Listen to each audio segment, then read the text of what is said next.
Bonjour tout le monde, je suis Dr Paul, Bureau de santé de l'Est Ontario. Je vais vous donner une autre mise à jour au niveau du COVID pour aujourd'hui, le 18 mai 2022. Je vais commencer comme d'habitude avec des statistiques locales et provinciales. Donc, on commence avec nos taux d'hospitalisation.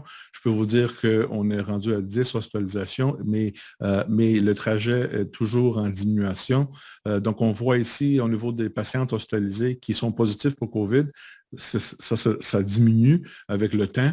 Ça ici, ça représente les patientes qui sont admises à l'hôpital, qui ont testé positif pour COVID, mais pas toutes nécessairement été là pour COVID.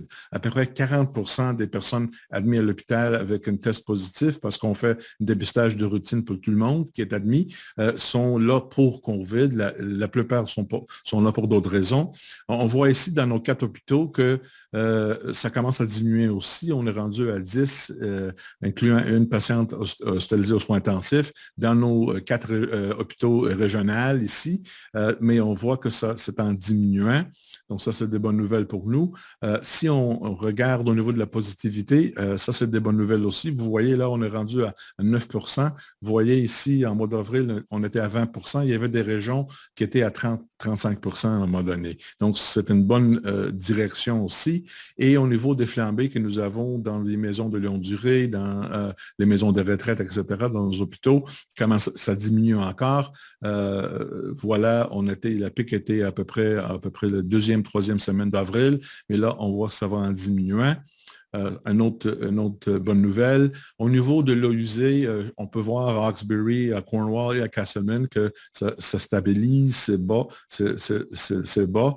Et je peux vous dire aussi qu'on est en train d'ajouter Morrisburg dans la région de Dundas Sud pour aussi ajouter une autre région géographique au niveau des tests de l'eau usée. Au niveau d'échelle provinciale, presque toutes les données sont en diminution. Soit les cas par 7 jours, les mortalités, le taux de positivité, l'hospitalisation, les soins intensifs, ça diminue à travers des provinces aussi. La seule chose qui n'a pas changé beaucoup, c'est les flambées, mais ça prend du temps à déflamber, surtout dans les maisons de longue durée, des maisons de retraite, ça prend 2-3 semaines pour que le flambé finisse, mais quand même, c'est une bonne direction. Et en parlant de l'eau usée, au niveau de Ontario, vous voyez encore, là, on avait le pic au mois d'avril, là, ça commence à diminuer. Même chose pour la région de l'Est et surtout à travers d'Ontario, on voit que soit un plafonnement ou une diminution importante au niveau de l'eau usée. Donc, ça, c'est notre signe pour nous. Et si on voit au niveau des tests qu'on voit, la positivité est à peu près 10 en Ontario, un peu plus haut que la nôtre dans notre région, mais vous voyez quand même, c'est en diminuant. Et si on voit ici les bureaux de santé avec les chiffres en comparaison qui ont eu la diminution dans des cas quotidiennes, pas quotidiennes, hebdomadaires, on peut voir pour la première fois que tous les bureaux de santé, les 34 bureaux de santé, sont en diminuant. Donc, ça, c'est de bonnes nouvelles. Nous, on est ici avec Ottawa, donc on est parmi les plus bas. Ici, ça vous démontre de façon géographique que notre taux est à peu près comme Ottawa, mais moins que Kingston, moins que Toronto, etc.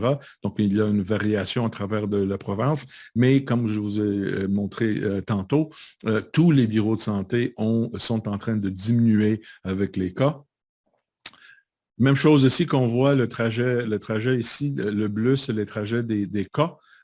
Orange, c'est les hospitalisations et rouge, c'est les soins intensifs. Donc, tout ça va en diminuant et c'est beaucoup moins qu'on avait au 5e vague ici. On est à 6e vague ici. Donc, et je vais vous démontrer une autre diapo tantôt qui explique les relations entre les différentes souches les variantes qui sont là du COVID et aussi quand on a commencé les vaccins, etc. Mais en parlant du vaccin, on a encore plus que 90 de la population en première et deuxième dose, les enfants, les personnes 12 ans et plus, on est rendu à 57 troisième dose. On a besoin de l'augmenter. on est à 26% des personnes de 60 ans et plus aux quatrième dose. Et la prochaine diapo vous démontre encore l'âge par statistique. Ici, le mauve, c'est le quatrième dose. Vous voyez à peu près 50% des personnes qui sont plus que 80 ans ont été vaccinées. On a besoin d'aller plus haut. Et 70 ans, c'est à 31% et 60 ans, c'est à 14%. Donc, on vous encourage d'aller chercher, si vous êtes dans cet âge, d'aller chercher votre quatrième dose. Et aussi, pour la troisième dose, c'est très importante. Vous voyez, avec l'âge, ça diminue. Quand l'âge diminue, le taux de pourcentage de troisième dose diminue aussi. Donc, on a du travail à faire. On devrait vraiment augmenter pour le vert ici, d'être rendu à travers tous les âges à plus que 80%. Parce que, encore, c'est parce que la troisième dose, on connaît. Premièrement, je vais juste expliquer que les vaccins marche très bien contre l'Omicron, contre la prévention de maladies sévères, mais ils ne sont pas très bons à prévenir l'infection. Et je vais vous expliquer tantôt comment c'est arrivé, mais il faut dire aussi que la troisième dose dure plus long et donne une protection plus élevée que la deuxième dose. Donc, la troisième dose, c'est très important de se faire vacciner parce que ça, c'est vraiment la façon qu'on pourrait sortir de cette vague avec un taux de base de COVID très, très bas. Aussi encore, comme je vous explique tantôt, malheureusement, le vaccin actuellement que nous avons marche pas très bien contre la prévention de l'infection dans les personnes vaccinées, mais il marche très bien pour la prévention de maladies sévères. Donc, c'est pour ça qu'on voit qu'il y a moins d'hospitalisation, malgré qu'on a eu beaucoup de cas, moins des personnes de soins intensifs et moins des mortalités avec ça, parce que dans les personnes qui sont vaccinées, ils sont légèrement infectés, ils ne rentrent pas à l'hôpital. Mais une autre raison pour laquelle c'est une très bonne chose de donner la troisième dose, c'est que si une personne, malgré que ça va de légère, il ne rentre pas à l'hôpital, si cette personne est infectée et a eu la troisième dose, il est beaucoup moins contagieux que les personnes qui ont reçu la deuxième dose, et bien sûr, première et pas vaccinées de tout.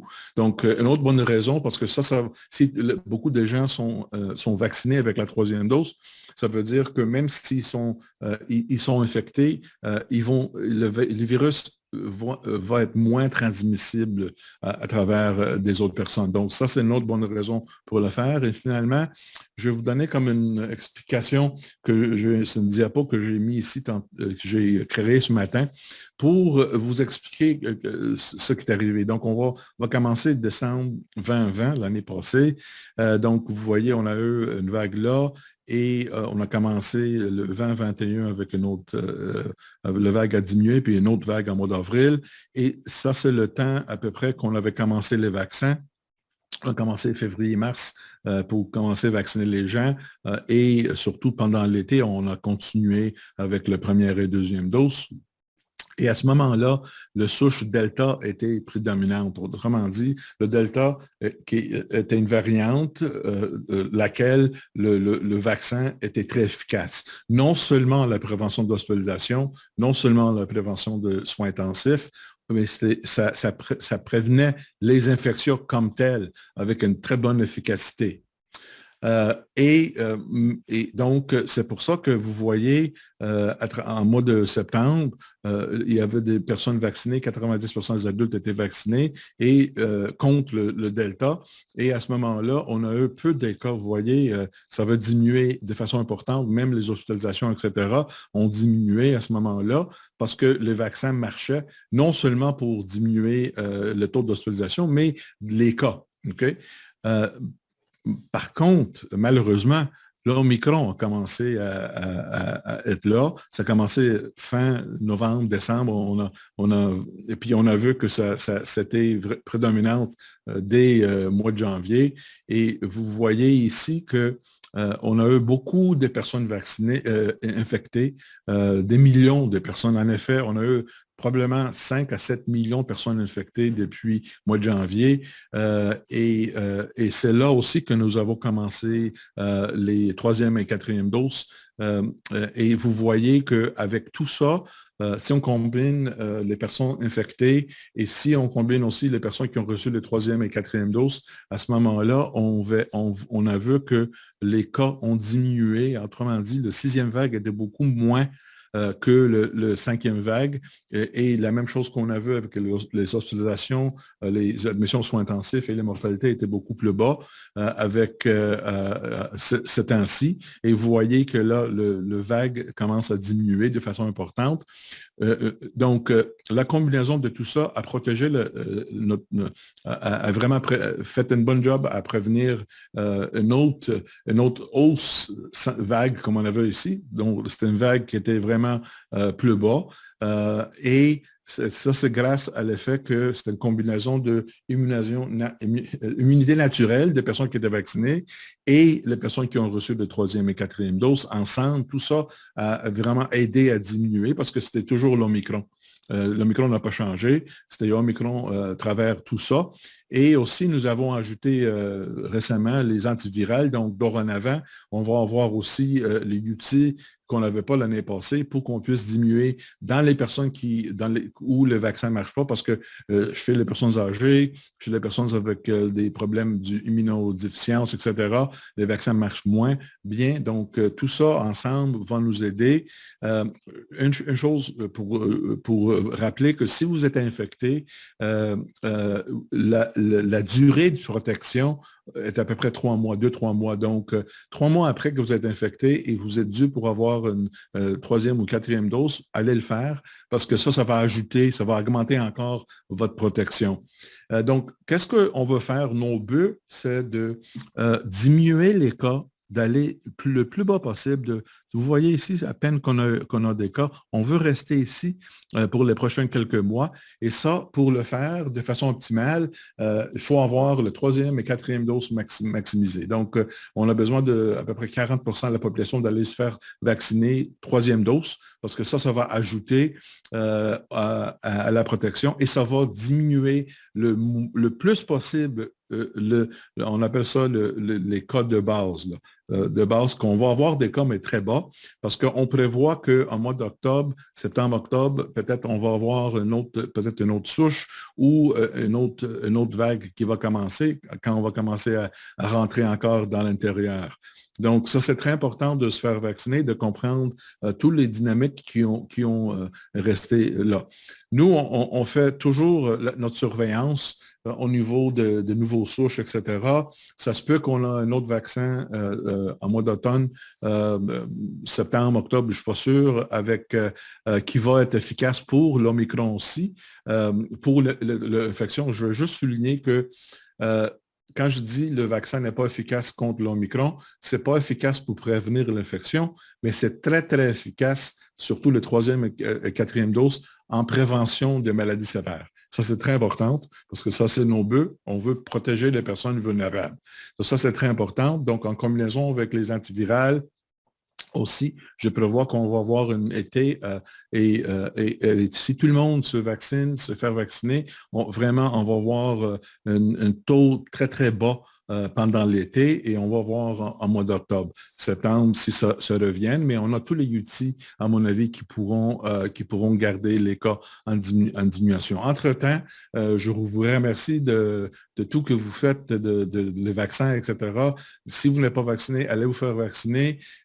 Et aussi, avec le bon température, je pense qu'on va avoir un été plus normal qu'on avait avant, mais quand même, on est dans une pandémie mondiale. Par contre, on peut avoir un peu de relax, on peut avoir un peu de congé cet été et un retour à normalité le plus possible, malgré qu'on est dans une pandémie mondiale. Mais je pense qu'on a fait du bon progrès. On a des outils en place, on connaît très bien maintenant la maladie, le virus, on a des surveillances, on a tout ça qui peut nous aider. Donc, avec ça, je vous remercie et à la prochaine.